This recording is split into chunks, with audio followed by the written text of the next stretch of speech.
오늘 이제 이 5과를 통해서 우리는 이 사울이 마지막 전쟁하던 모습, 또 그의 죽음의 장면을 성경적으로 이해해 보려고 합니다. 그리고 성경에서는 이 사울 왕의 죽음을 어떻게 평가하는지 또 살펴봅니다. 그리고 한 지도자의 실패가 공동체에 미치는 영향이 어떠한지 또 함께 살펴보려고 합니다. 그리고 좋은 시작보다는 이 마무리, 이 아름다운 마무리가 참 중요하다는 것을 깨닫게 될 것입니다. 자, 사람은 시작보다 끝이 중요합니다. 그러니까 마라톤도 출발선보다 결승선이 중요하죠. 사업도 창업할 때는 사람들이 많이 몰리고 축하하지만 사실 사업은 창업보다 지속이 어렵습니다. 오늘날 개인 이제 이렇게 혼자서 창업하시는 자영업이라고 불리우는 소규모 사업들이 있습니다. 물론 우리 교회 개척하는 교회들도 많죠. 교회보다도 지금은 창업하는 인구가 훨씬 더 많은데요. 이 1년 넘기기가 쉽지 않다 그래요. 실제로 그런 설문 통계조사들이 있죠. 한 2년, 3년까지 살아남는 자영업 숫자가 그렇게 우리 생각처럼 많지가 않습니다. 그래서 이 마지막이 사실은 중요합니다. 결혼도 결혼식, 또 우리 또 결혼식 하는 사람들 입장에서는 조금 더 진지하게 오는 분들 생각하고 또 자신들을 돋보이고 기왕이면은 요즘 같으면은 교회 예배당보다는 좀 결혼에 특화된 예식장 이런 것들을 아무래도 많이 선호하죠. 그러나 결혼보다 중요한 게 뭐겠습니까? 평생의 동행이 아니겠습니까? 신앙도 처음의 열정보다 끝까지 믿는 것이 참 중요합니다. 저도 예전에 목회를 본격적으로 시작할 때, 이제 교구 목회를, 지역교회 목회를 본격적으로 시작할 때, 우리 동기 목사님들이 제게 해준 그런 조언들이 있었어요. 그게 바로 뭐냐면, 이 비행기가 이륙할 때도 중요하지만 잘 착륙하는 게 중요하다. 그 얘기를 해주더라고요. 그래서 개척을 하던 또 후임이 되어서 교회를 시작하던 중요한 것은 잘 마무리하는 것, 잘 내리는 것, 이게 이제 중요하다. 인생도 마찬가지가 아닌가 싶습니다. 사울의 출발이 좋았다는 점은 몇 번에 걸쳐서 제가 계속 강조했습니다. 사울의 특징, 겸손했습니다. 성령의 감동도 받습니다. 우리가 신앙생활하면서 성령의 감동을 받는다. 성령 충만한 체험을 한다. 성령께서 내 마음 혹은 꿈에 혹은 눈을 뜨고 환상을 보게 한다. 이런 체험을 정말 귀하게 여기는 사람들이 많습니다. 왜요? 쉽지 않기 때문에 그래. 그리스도인이라고 해서 모든 사람들이 그와 같은 성령 체험, 영적인 체험을 하는 것이 아닙니다. 또 한 번 했다고 해서 되는 게 아니라 어떤 사람은 일생에 여러 번 하는 사람들도 있어요. 조지 뮬러의 기도응답 수만 회에 해당하죠. 그런 사람이 있는 반면 우리는 기도응답 한 번 받기가 쉽지가 않아요. 어느 순간 우리는 내가 기도한 것도 잊어먹어요. 그리고 기도 응답이 됐는지도 잘 몰라요. 기도 응답이 되었다고 즐거워하고 행복했던 경험이 언제였는가라고 생각하기도 한단 말이에요.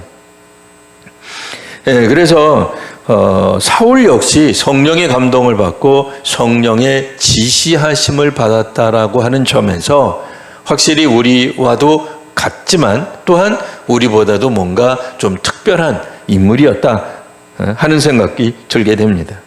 또 그는 백성을 위해 헌신했습니다.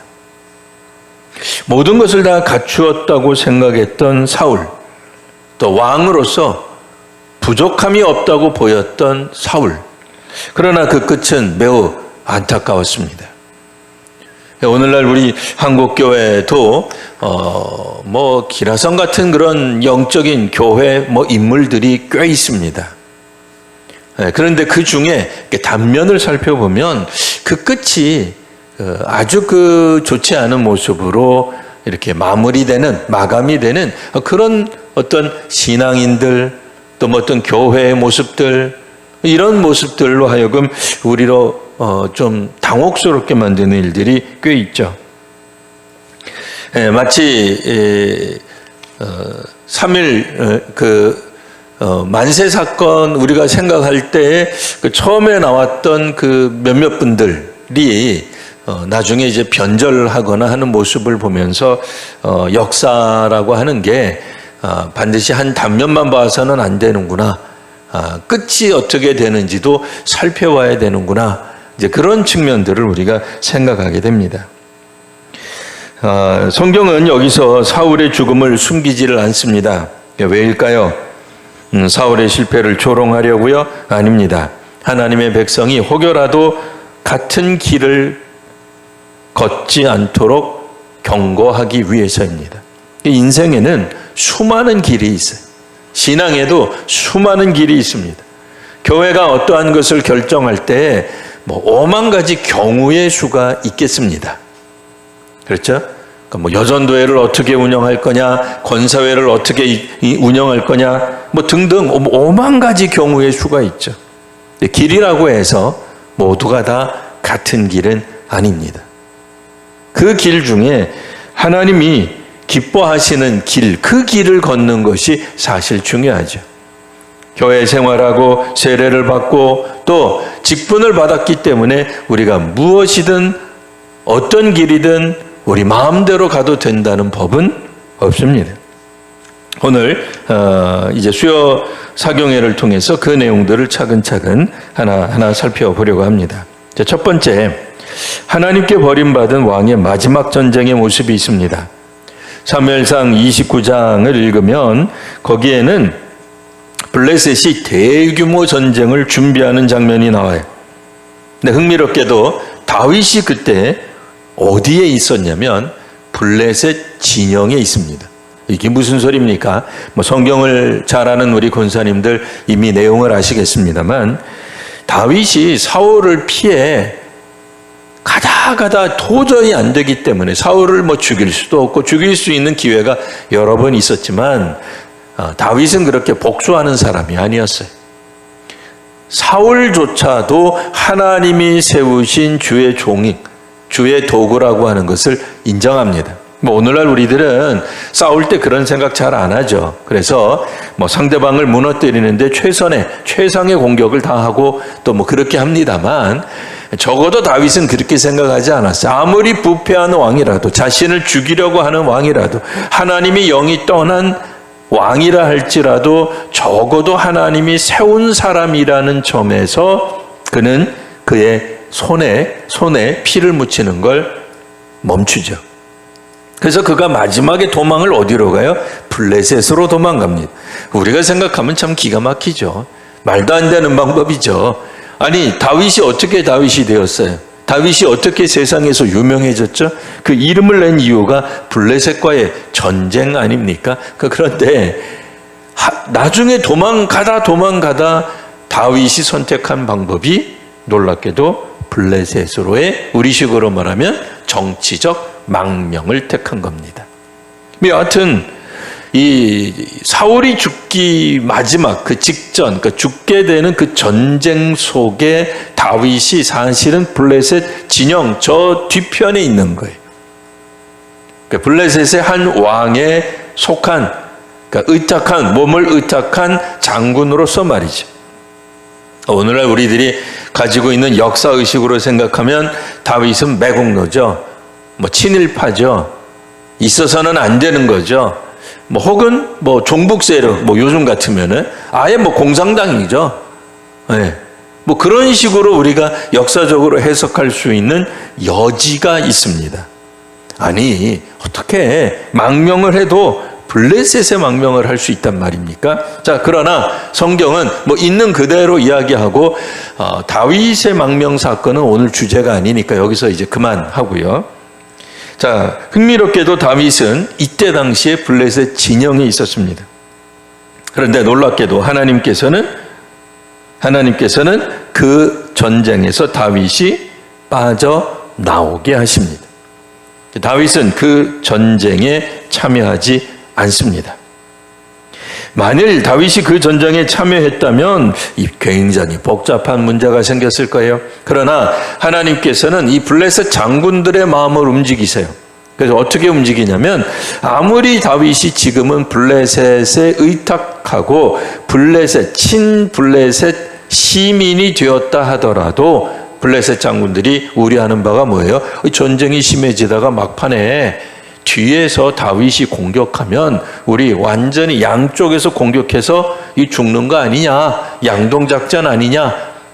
물론 다윗을 이제 받아준 블레셋 왕은 철저하게 다윗을 보호하죠, 옹호하죠. 또 왜냐하면 자신의 책임이기도 하니까 자신의 무죄함을 증명하지만 뭐라고 결론이 나요? 이번 전쟁에서 다윗은 뒤로 저 먼 후방에 빠지는 것으로 그냥 끝나요. 네, 이렇게 됨으로써 어떻게 됩니까? 네, 이스라엘과 싸워야 되는 어려운 상황을 어떻게 보면 면하게 되는 거죠. 이 하나님의 섭리가 바로 거기에 있는 겁니다. 하나님은 다윗도 보호하시고 또 훗날 다윗이 왕이 되는 데 있어서 이스라엘과 싸웠다라고 하는 오명도 벗게 하십니다. 다시 한번 말씀드리지만 오늘날의 역사의식으로 보면 그래도 사람들은 다윗을 용서 못해 이럴 수도 있습니다.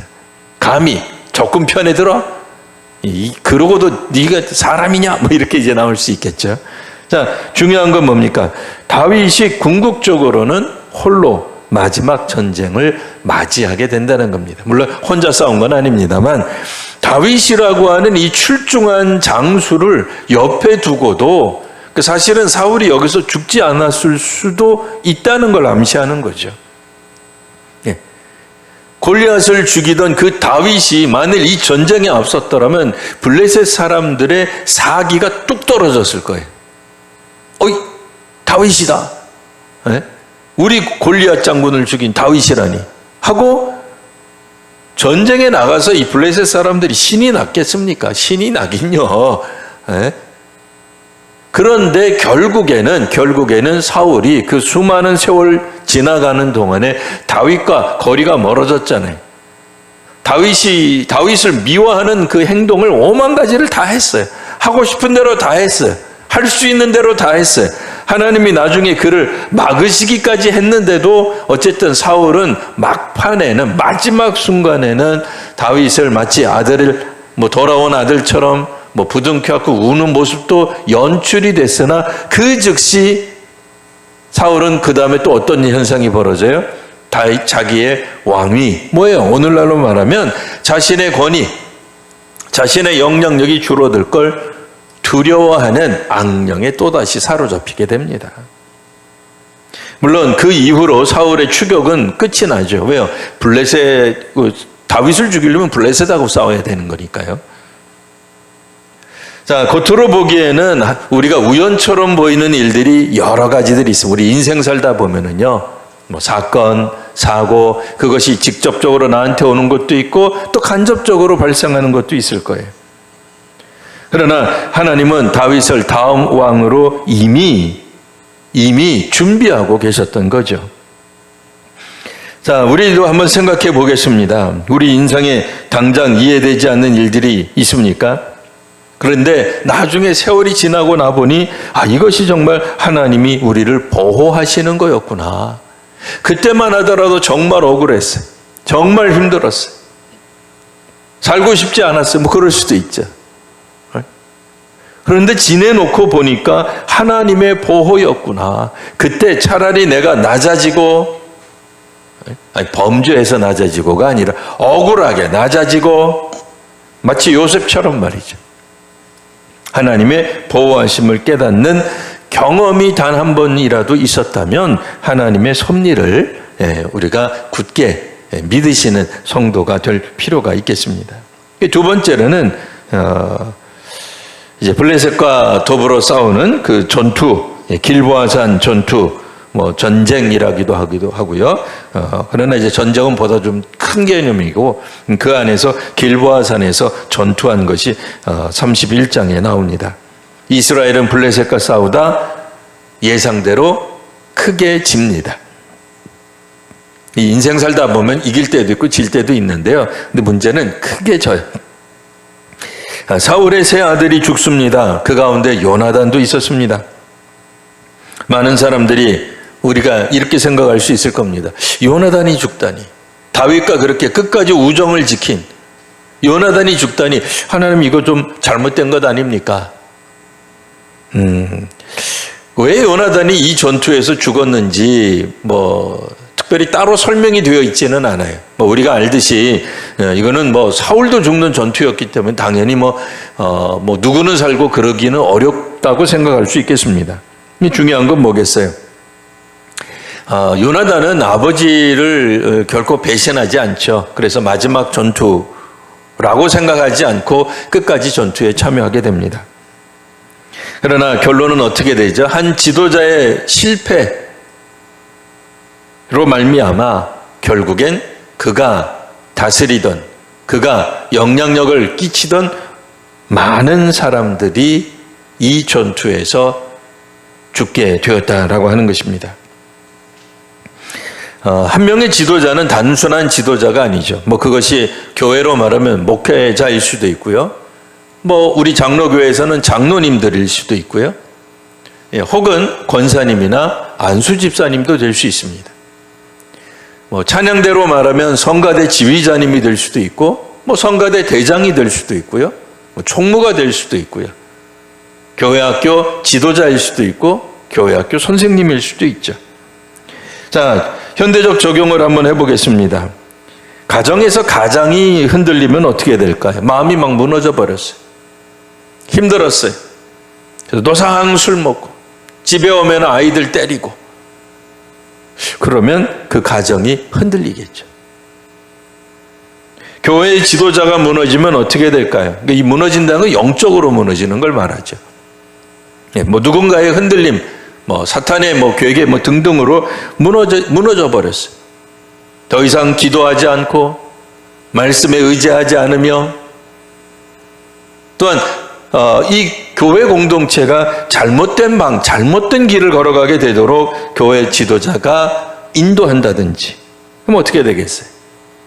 교회가 성도들이 무너지고 상처를 입겠죠.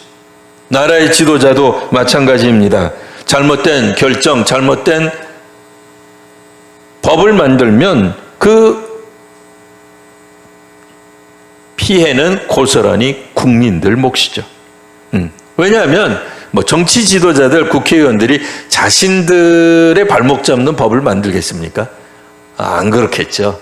네. 그러니까 국회의원들의 숫자는 줄이자 이런 거는 택도 없는 얘기죠.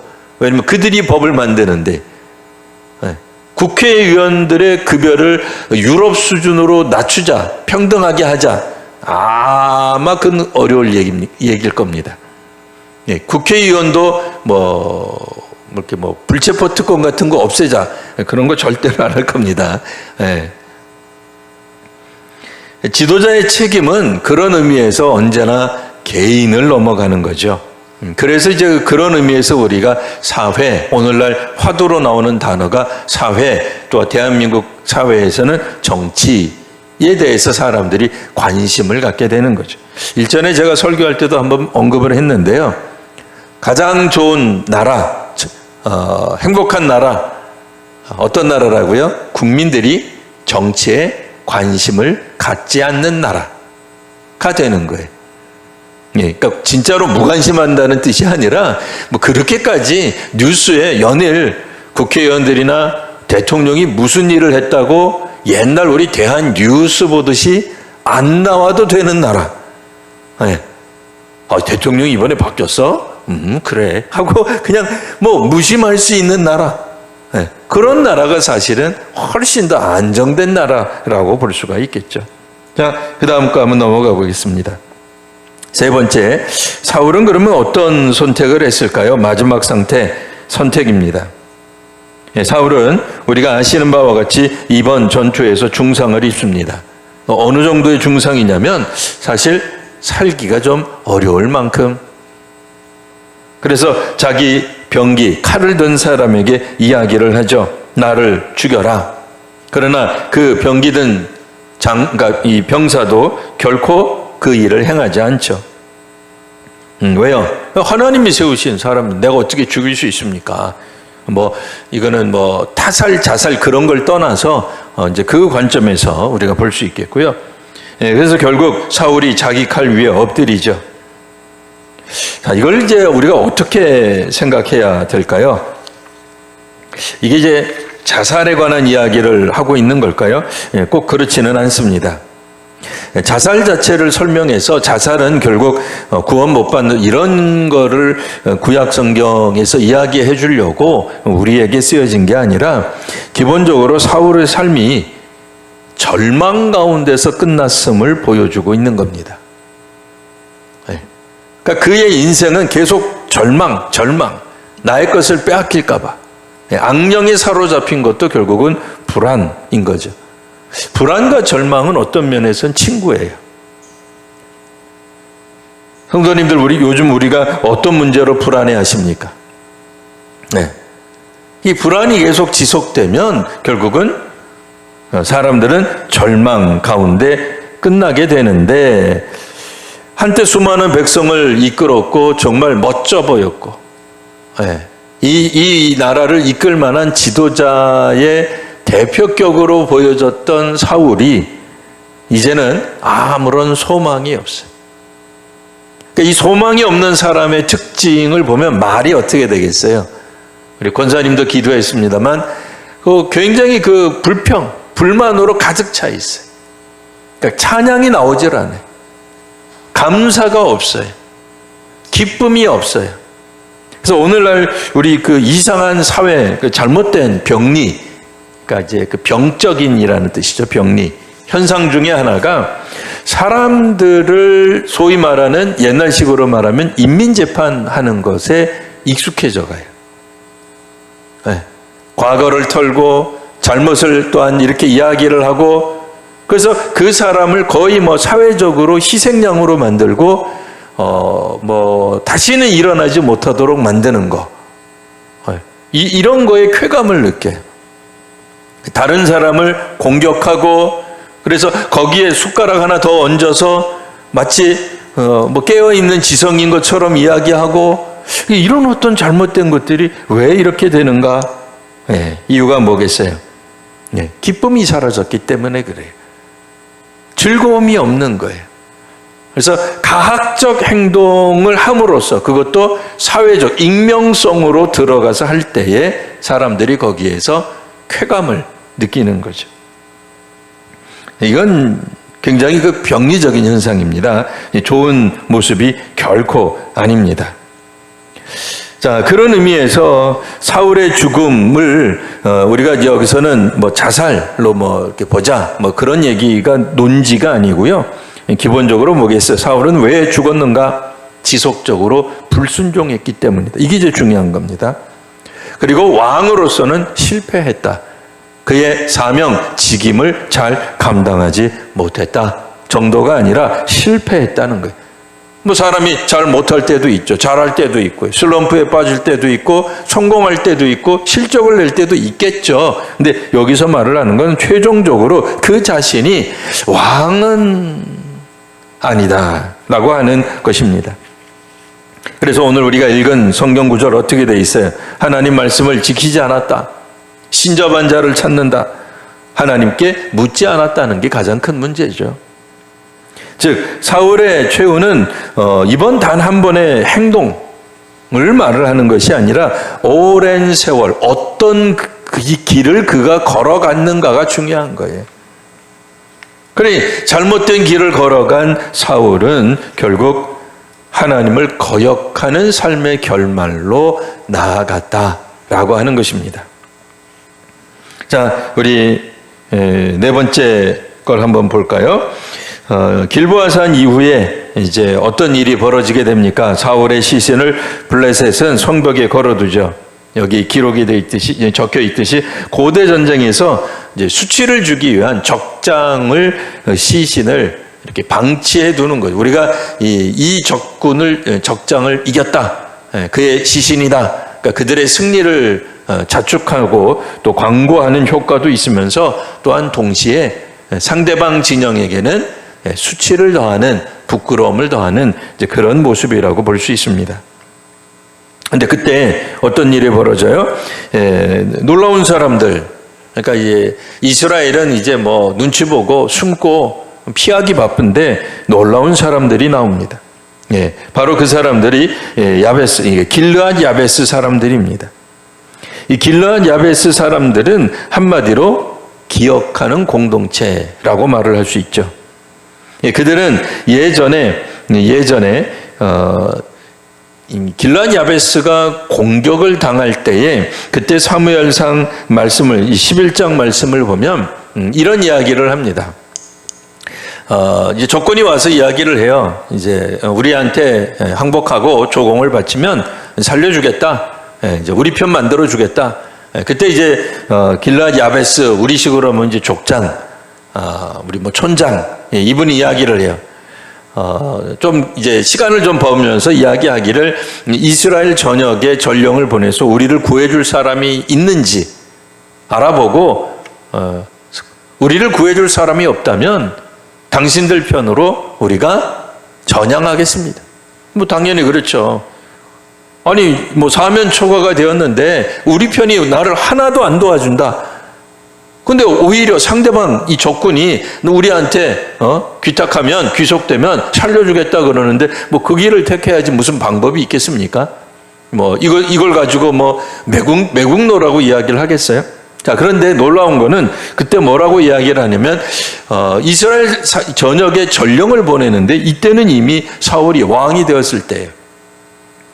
근데 왕이 되었는데 왕한테 보내는 게 아니라 이스라엘 전역에 전령을 뭐겠어요? 아직까지 이스라엘 사람들은 사사시대 때를 살던 그 모습이 그대로 있는 거예요. 각 지파별 혹은 부족별로 그냥 알아서 살아가는 거예요. 물론 큰 위기가 왔을 때 사사들을 중심으로 이스라엘이 한데 뭉치는 일이 있긴 있었으나 사사들이 전체를 움직이는 사사는 별로 많지 않았어요. 삼손처럼 혼자 나가서 뭐 이렇게 전투하거나 우리가 아는 것처럼 기드온 많은 사람을 부르기는 했는데 최종적으로는 300명 하고 간다든지 이런 것들이죠. 그러나 어쨌든 그래도 한번 물어는 보겠다. 그때 사울이 왕이 된 지 얼마 되지 않았는데요. 사울이 나아가 그들을 돕습니다. 네.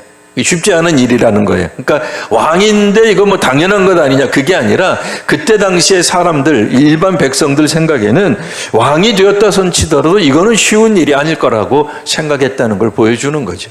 그런 의미에서 왕인이 쉽게 결정했다기보다 아직까지 사울이 왕이 됐다고 해서 이스라엘 전역에 있는 모든 지파가 왕의 명령에 죽고 사는 게 아니었단 말이죠. 네. 그런 면에서 자신들의 어려울 때 도와준 사울을 기억했다라고 하는 겁니다. 그러니까 사울이 마지막에 어떤 면에서는 참 쓸쓸하게 비참하게 실패한 인생으로 또 하나님과 멀어진 인생으로 이렇게 아무도 보이지 못하는 곳에서 혼자 죽어갔지만 그래도 그 사울에 대해서 어떻게 생각하는 사람이 있었다는 거예요. 처음 사람과 사울의 헌신을 기억하는 사람도 있었다라고 하는 얘기입니다. 그런 의미에서 우리가 사람을 평가할 때는 그냥 마지막 순간 또 너무 또 그렇게 보실 필요는 없어요. 지금 이제 사건은 이제 그렇게 계속 지나가는 가운데서 하나님이 또 다시 보여주시고자 하는 말씀 바로 뭐겠어요? 공과를 함께 볼 줄 알아야 된다라고 하는 겁니다. 그래서 사울의 죄도 숨기지 않지만 또 그의 초기 사역, 또 공동체를 위한 헌신도 우리가 기억해야 된다라고 하는 겁니다. 물론 이제 오늘날 우리 한국 사회에서는 역사를 평가할 때 마지막에 그가 북으로 갔느냐, 일본의 앞잡이였느냐, 뭐 그가 뭘 했느냐, 뭐 이거 하나만 가지고 판단하는 경우들이 왕왕 있죠. 예. 그러나 인생을 어떻게 그렇게 짧은 순간, 마지막 어떤 그 테마, 그걸로만 볼 수 있겠습니까? 그렇지 않죠. 전체를 보아야 할 것입니다. 심판은 하나님께서 하시는 것이고, 우리가 그에게 있어서 공이 있으면 공, 또 과실이 있으면 과를 따져야 되겠죠. 그 다음 우리 한번 다섯 번째 우리 한번 보면은요, 역대기는 그러면 사울을 어떻게 평가할까요? 역대기 10장을 기준으로 해서 첫째, 둘째, 셋째 있습니다. 우리 같이 한번 읽어볼까요? 자, 시작. 첫째, 하나님의 말씀을 지키지 않았다. 순종보다 자기 판단을 앞세웠습니다. 자, 둘째, 신접한 자를 찾았다. 하나님보다 다른 길을 의지했습니다. 자, 셋째, 하나님께 묻지 않았다. 기도 없는 지도자가 되었습니다. 이것이 마지막에 사울이 보여주었던 모습이고요. 그리고 이 마지막이라고 해서 그냥 단순하게 마지막 순간에 한 번만이라는 뜻이 아니라 오랜 시간 동안 사울이 하나님을 떠났기 때문에 말씀을 지키지 않고, 읽지 않고, 지키지 않고, 하나님을 찾지 않고, 하나님이 아닌 다른 길을 찾은 거죠. 그리고 기도 없는 지도자가 되자. 그러니까 기도 본인이 안 하고 또 기도를 원하지도 않았고요. 그러니까 자신 주변에 있는 많은 제사장들을 물리치죠. 자기를 위해 기도하는 그런 어떤 사람들을 다 이렇게 싫어하고, 대표적으로 사무엘 같은 이들을 내쫓고, 이런 모습들을 통해서 결국엔 그가 어느 날 하루아침에 망가진 것이 아니라 이게 그냥 몸에 배인 거예요. 몸에 배이다 보면 이렇게 이제 되게 되는 거죠. 자, 중요한 것 우리 한번 우리 그 5항에 있는 성경은이라고 하는 읽어 한번 읽어보겠습니다. 시작. 성경은 군사력이 부족했다고 말하지 않습니다. 전략이 없었다고 말하지 않습니다. 능력이 부족했다고 말하지 않습니다. 결국 영적인 문제가 리더십의 문제였습니다. 예, 그렇습니다. 예, 사울이 이번 전쟁에서 진 이유 군사력 때문이냐? 예, 군사력도 적은데 그걸 가지고 블레셋과 전투한다는 게 말이 되냐? 예. 그리고 왜 전략이 없느냐? 똑똑해야 되지 않느냐? 여러 사람들 이야기 듣고 많은 사람들의 의견을 모아서 전략을 짰더라면 이렇게 허망해지지 않았을 것 아니냐? 혹은 사울이 이제는 늙고 병들어서 늙은 사울에게 뭘 기대하겠느냐? 차라리 그보다는 젊은 옛날에 있었던 다윗을 불렀고 이런 식으로 이야기한 게 아니에요. 결국 뭐겠어요? 영적인 문제가 리더십의 문제가 되는 겁니다. 오늘날 또 마찬가지죠. 교회의 지도력의 문제는 결국 영적인 문제가 다 담겨져 있는 것입니다. 자, 여섯 번째 우리 마지막 부분 한번 보면은요. 그럼 사울의 삶을 어떻게 평가해야 할까요? 계속 반복돼서 이야기했던 것을 이렇게 좀 어떻게 보면 요약이 되어 있습니다. 그래도 우리 같이 한번 읽어볼까요? 자, 시작. 사울을 단순히 실패한 왕이라고만 말하는 것은 성경 전체의 평가가 아닙니다. 그는 겸손하게 시작했습니다. 용감했습니다. 백성을 사랑했습니다. 하나님의 영을 경험했습니다. 나라를 하나로 모았습니다. 그러나 끝까지 순종하지 못했습니다. 좋은 시작이 좋은 끝을 보장하지는 않습니다. 계속해서요. 지도자의 가장 큰 성공은 오랫동안 높은 자리에 있는 것이 아닙니다. 끝까지 하나님 앞에서 신실한 사람으로 남는 것입니다. 네, 그렇죠. 하나님의 영도 경험하고 나라를 하나로 통합하기도 하고 또 흩어졌던 나라들, 뿔뿔이 흩어졌던 마음을 이방인들처럼 이기는 하나 왕으로서 어떤 기틀을 마련한 것, 그건 분명 사울의 공이라고 말할 수 있습니다. 그리고 사울이 하나님 앞에서 그래도 첫 번째 왕으로 선택받게 됐던 그 출발점은 겸손이었습니다. 또 용감하기까지도 했습니다. 다윗만 용감한 게 아니죠. 사울도 용감합니다. 우리가 다윗의 후광에 그러니까 다윗을 우리가 워낙 목회자들이 설교를 많이 하니까 사울이 했던 전투는 자꾸 잊어요. 사울도 초기에 승리를 가져옵니다. 경험합니다. 하나님의 뜻에 의지합니다. 그러니까 사무엘과의 어떤 갈등만 너무 부각하다가 보니까 언제나 실패했던 것처럼 그렇게 실패를 처음부터 계속했으면 이스라엘이 끝났죠. 이스라엘 국가가 없죠. 그러니까 우리는 자꾸 다윗을 죽이라고 국력을 소비한 이야기, 그건 맞습니다만 그 얘기면 너무 잔뜩 하다가 보니까 마치 사울이 나라는 돌보지 않고 다윗을 죽이는데 혈안이 된 무슨 피해 복수에 쩌든 왕처럼만 생각하는, 꼭 그렇지만은 않습니다. 그러면 나라가 이미 붕괴가 됐겠죠. 적장에 의해서 죽기 전에, 적에 의해서 죽기 전에 나라가 스스로 붕괴했겠죠. 그런 거는 아닙니다. 그러나 중요한 건 뭐겠습니까? 작은 것 하나 놓치는 일들이 결국에는 그의 영적 지도력에서 문제가 생겼음을 보여주고 있는 것입니다. 실제로 그렇죠. 사울이 예배를, 그러니까 정말 그 예배 인도자, 그러니까 예배를, 제사를 무시하기 시작했을 때, 그때 벌어진 일들을 우리는 다시 한번 기억할 수 있습니다. 그렇죠? 그러니까 예배의 질서를 파괴한 거죠. 제사의 질서를 파괴하고 제사의 중요한 것, 제사의 순서 하나하나에 의미가 있다는 것에 대해 그가 무시하게 되었을 때에 결국 그는 하나님의 어떤 선택에서부터 이제 벗어나게 되는 일을 계속 그가 범하는 거예요. 별거 아닌 것 같아도 아무것도 아닌 것 같고, 의지는 얼마나 좋았습니까? 의지가 좋았잖아요. 사무엘이 늦으니까 내가 시작하겠습니다. 이거 전투 나가야 되는데 전쟁에 나가기 전에 예배 드리는 건 기본이 아니겠습니까? 근데 하나님께 예배를 드리는 거잖아요. 근데 그는 예배를 형식으로 생각한 거죠. 제사를.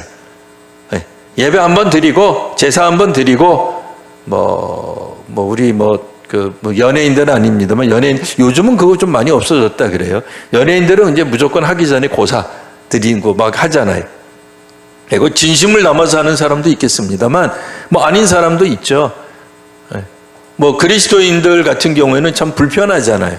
자기가 주인공이 됐는데, 고사, 이거 해야 되나 말아야 되나. 그거 그냥 마음은 없이 그냥 형식적으로 해줄 수 있죠. 근데, 그건 그리스도인이니까 우리는 형식적으로. 그래도 문제가 된다면 또 되는데, 하물며, 이스라엘의 왕이, 지도자가 제사를 형식적으로 드린다고요? 이건 말이 안 되죠. 왜요? 적어도 사울 왕은 제사가, 예배가 하나님께 드린다는 것에 대한 인식이 있었던 사람이죠. 그러니까 이 제사를 가볍게 여기는 사람, 이거 문제가 되죠. 지도자로서는 이건 곤란한 문제가 아닐 수 없습니다. 단순히 거기 참여했다고 되는 게 아니죠. 순서가 진행됐다고 되는 게 아니죠. 그런 의미에서 그는 서서히 스스로 무너지고 붕괴되기 시작했던 거죠. 자, 그런 의미에서 그는 비록 겸손했고 또 용감도 했고 또 백성을 사랑하기까지도 했으나 결국 끝까지 순종하지 못했다는 데 초점이 있습니다. 이 참 어려운 거죠. 끝까지 순종하기. 날이 더워도, 날이 추워도, 몸이 힘이 들어도, 물론 이제 몸이 너무 힘들면 예배를 못 드리죠. 그거는 당연한 거고요. 그러나 하나님 앞에 순종은 할 수 있잖아요. 병상에서도 순종은 할 수 있잖아요. 놀러 가서도 순종할 수 있잖아요. 놀러 갔으니까 이제 그리스도인이라고 하는 명패를, 이름표를 떼어버리자. 그거 이상한 거죠. 놀러 갔어도 그리스도인이죠. 자, 그런 의미에서 우리가 한번 생각해 볼 것, 끝까지 순종하기. 이게 이제 쉽지 않습니다. 그러니까 한두 번 그냥 어쩌다가 그런 얘기를 하는 건 아니라요. 이게 이제 이런 것들이 자꾸 모이고 뭉치고 또 누적되다가 보면 어느 순간 사울의 모습이 될 수 있다는 경고. 오늘 주제가 경고니까요. 그런 경고로서 우리가 한번 살펴보았습니다. 자, 우리 다음 시간 예고하고 마지막 기도하고 마치도록 하겠습니다. 다음 시간은 6과가고요. 사울에게서 배우는 리더십이라는 주제로 살펴보려고 합니다. 예, 사울에게서도 배울 수 있는 리더십의 내용이 있습니다. 물론 그에게 장점도 있었고 약점도 있죠. 우리가 아시는 바와 같이 반면교사, 혹은 선악이 교사, 혹은 세 사람이 길을 걸으면 그 중에 한 사람의 스승이 있다. 공자의 말씀처럼 사울에게서도 우리가 배울 수 있는 점들이 있습니다. 그래서 사울의 전 생애를 종합해서 그의 장점, 약점, 또 성공과 실패를 우리가 함께 또 살펴보고, 또 오늘날 이 그리스도인들, 또 사회적 리더 혹은 교회 신앙의 리더들, 그리고 다음 세대의 지도자들이 배워야 할 성경적 리더십의 원리를 또 함께 살펴보겠습니다. 말씀을 제가 잊어먹고 안 적어놨는데요. 그냥 편하게 다음 주에는 오셔서 또 한번 또 우리 함께 말씀을 또 상고하면 좋겠습니다. 자, 이제 마치는 기도 함께 읽고 마치도록 하겠습니다. 하나님, 사울의 마지막을 통해 좋은 출발보다 끝까지 하나님께 신실한 삶이 얼마나 중요한지를 배우게 하시니 감사합니다. 우리에게 맡겨진 삶과 직분을 끝까지 충성스럽게 감당하게 하시고 작은 불순종을 가볍게 여기지 않게 하옵소서. 회개할 기회를 주실 때 미루지 않고 즉시 하나님께 돌아가게 하시며 우리의 삶이 공동체의 믿음의 본을 남기는 삶이 되게 하옵소서. 이 나라의 공직자들과 교회의 모든 직분자들이 권력이나 업적보다 하나님 앞에서의 신실함을 귀하게 여기게 하시고 다음 세대에 믿음의 유산을 남기는 지도자가 되게 하옵소서. 예수 그리스도의 이름으로 기도드립니다. 아멘.